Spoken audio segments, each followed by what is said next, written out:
Somewhere in your home right now, there's a drawer full of cables, USBC cables mostly, and you have no idea which one actually works for what. One charges your laptop fast. One charges it so slowly the battery percentage barely moves. One transfers files, one just doesn't. They all look the same. They all fit the same port, but they are not even close to being the same thing. And today, we're going to fix that. Because once you understand what's actually happening inside these cables, that drawer is never going to frustrate you the same way again. Cast your mind back to the not-so-distant past. Your desk looked like a spaghetti factory had exploded behind it. One cable for your phone, a different one for your tablet, another one for your camera, a chunky brick for your laptop that wasn't even USB at all. Every device had its own specific cable, its own specific charger, and if you lost one, good luck finding a replacement that actually worked. Then USB-C arrived, and the promise was simple and beautiful. One port, one cable, works with everything. Charge your phone, transfer your files, connect a monitor, power your laptop, all through that one small, elegant, reversible, oval-shaped connector. For about 5 minutes, it felt like the future had finally arrived. But then reality set in, because USB-C delivered on the shape, but not on the promise. That drawer of tangled cables didn't disappear. It just got refilled with cables that all look identical on the outside, but behave completely differently on the inside. And the reason why is actually a fascinating story about how a universal standard became anything but universal. To understand the mess we're in today, you need to understand where USB came from in the first place. It's the mid-1990s. Personal computers are everywhere, but connecting anything to a computer is a nightmare.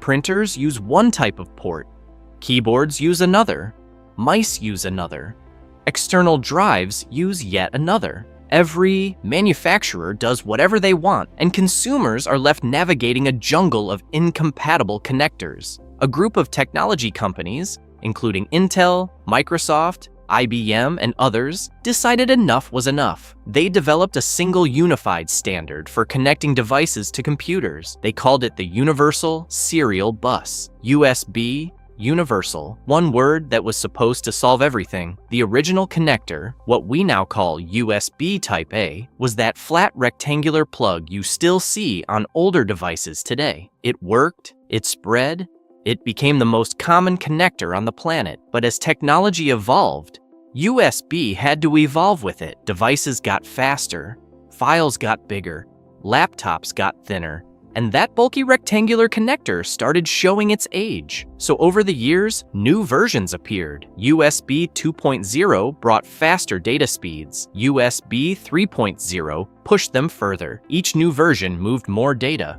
more quickly, but the connectors themselves remained largely the same, which created a confusing situation where a port could look identical to another port but perform completely differently. Then, in 2014, USB Type-C was introduced, and this time, the engineers genuinely tried to build the one cable future they had always promised. Type-C was smaller, sleeker, and crucially, reversible. No more flipping the connector 3 times before it goes in. It just works. Either way up every time. Apple adopted it, Android manufacturers adopted it, laptop makers adopted it. Eventually, even Apple abandoned their own proprietary Lightning connector and switched to USB-C, not entirely by choice, after European regulators mandated a common charging standard. By the early 2020s, USB-C was everywhere. Mission accomplished. Except, here's where the story gets complicated, because USB-C is just the shape of the connector. What the cable can actually do depends entirely on what's wired inside it, and that's where the universal dream starts to fall apart. Think of a USB-C cable like a pipe. 2 pipes can look completely identical from the outside. Same diameter, same material,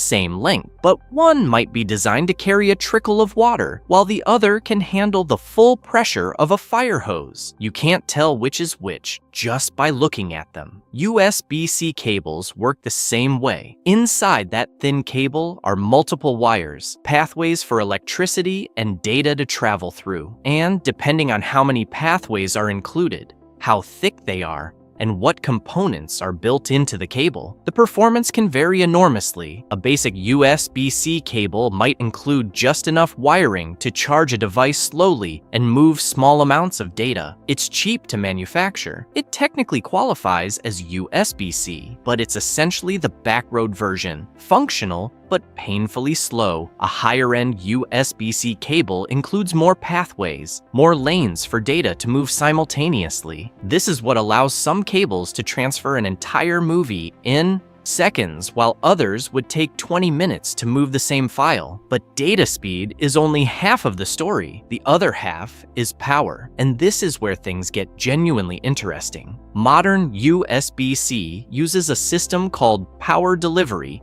or PD for short, and the idea behind it is clever. Instead of a charger simply blasting out a fixed amount of electricity and hoping for the best, power delivery creates a conversation between the charger and the device. The moment you plug in, the charger and your device exchange a rapid series of signals, essentially negotiating. The charger asks, "How much power can you safely receive?" The device responds with its limits, and together, they agree on the right level of power to deliver. This is why a good USB-C charger can safely charge both a small smartphone and a powerful laptop. It adjusts to whatever the device needs, rather than forcing the same amount of power through everything. But here's the part that catches most people off and guard. The cable itself is also part of this negotiation. When high wattage is involved, the kind needed to fast charge a laptop, the system needs to know whether the cable can physically handle that much power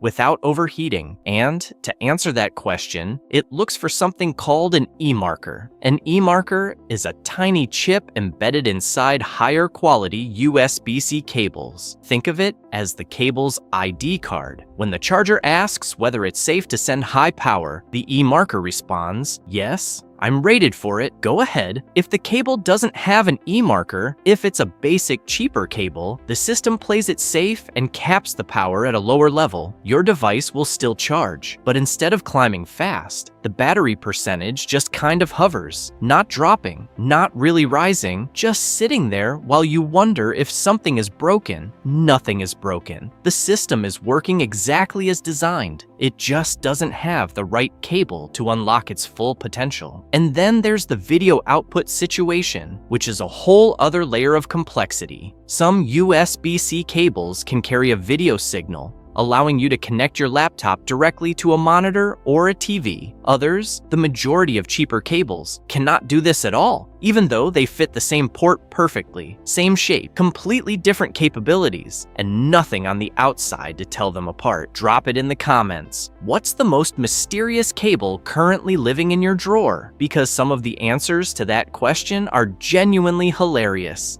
If this video saved you from at least one future cable frustration, hit that like button. Subscribe for more explainers like this one, and I'll see you in the next one.